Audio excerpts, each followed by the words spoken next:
You're sitting in a room full of people. Everyone is laughing. The music is good. Nothing is wrong. But your brain isn't there with you. It already noticed your friend laughed a little too quickly, like they were performing, not feeling it. It caught the half-second pause before someone said, "I'm fine." It felt the temperature drop when two people avoided eye contact. Nobody else saw that. But you did. You always do. You didn't choose this. You can't turn it off. Most days, it doesn't feel like a gift. It feels like a prison with glass walls. You can see everything, but you can't stop seeing. Today, we're talking about why your brain works this way and how to finally carry it without being crushed by it. Where does this come from? Two roads lead here. The first is biology. Some people are born with a nervous system that processes everything more deeply. Most people shoot in standard definition. These people shoot in 4K, automatically, whether they want to or not. The second road is harder.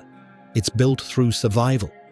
Picture a child in an unpredictable home who couldn't just be a child. They had to become a detector. They read footsteps. They knew the difference between a door closing softly and a door closing with weight. Their amygdala got rewired to stay on permanent alert. That's not weakness. That's a nervous system that learned to protect itself the only way it knew how. Sign 1. You don't have conversations. You run analysis. Someone texts, 3 words shorter than usual, no emoji. Your brain doesn't read that as normal. It reads it as a shift. Suddenly, you're running a quiet investigation. For most people, noise. For you, data. You can spend a whole day doing nothing physical and go to bed completely drained. Your mind ran a marathon nobody else could see. And that analysis doesn't only point outward. At some point, it turns on you. Sign 2. You watch yourself live your own life. You feel happy. Then immediately, why am I happy? Is this real? You laugh. Then was that too loud? It's like watching a film of your own life while you're still in it. Part of you is always in the director's chair. But this self-watching doesn't stay internal, because you don't just monitor yourself, you absorb everyone else too. Sign 3. Other people's emotions physically land on you. A friend tells you about their bad week. They leave feeling lighter. For the next 3 days, their heaviness lives in your chest. You gave someone else relief and kept their weight for yourself. And when you absorb that much from people, you start seeing them too clearly. Sign 4. Trust is complicated. You can't fully turn off the part of your brain that asks, why is this person really being kind? Not because you're cynical, because you've seen kindness used as currency.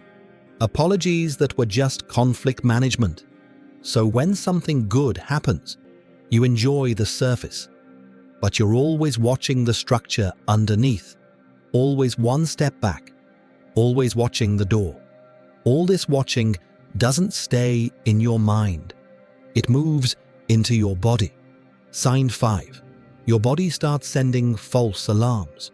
You drink coffee. Heart speeds up, just caffeine. But your nervous system flags it as danger. A physical sensation appears. The brain misreads it. Stress hormones release. More sensations follow. The alarm keeps ringing, even when there's no fire. And when your body is always signaling danger, you start trying to control the future itself. Sign 6. You stop living in the present. You start managing the future. Your mind runs simulations constantly. What if this person pulls away? What if everything falls apart? You're at dinner, but calculating. On a walk, but simulating. In a conversation, but already stress testing what happens if it goes wrong. It's a person who learned so young that the present wasn't safe. They never fully learned how to live in it. So, what do? You can't turn off awareness. The goal is to stop treating every signal as an emergency. 1. Not every silence means something is wrong. Pause before your brain's explanation becomes your reality. 2. Observation is not obligation. You can see someone's pain without absorbing it. Awareness is not a contract. 3. Presence is the practice. Every time your brain pulls you into analysis, gently return. I'm here. This moment is enough. 4. Not every insight needs to be acted on. Clarity is only a gift when it comes with boundaries. The truth about people like you: the most aware people in any room are also the most exhausted, processing, absorbing, analyzing, all invisible, all constant, all silent. But when that awareness turns inward with compassion instead of judgment, it becomes something rare. You stop trying to decode every room and start living in it. You stop carrying other people's weather and start enjoying your own sky. The awareness doesn't disappear. It matures. And a matured awareness doesn't expose every crack in the room. It becomes the light that makes the room warmer, not a laser searching for danger.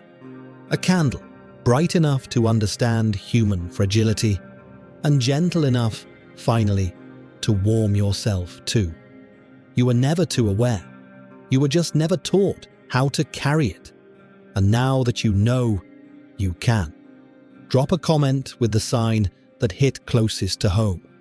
And if you know someone who always understands everyone but rarely gets understood, send this to them.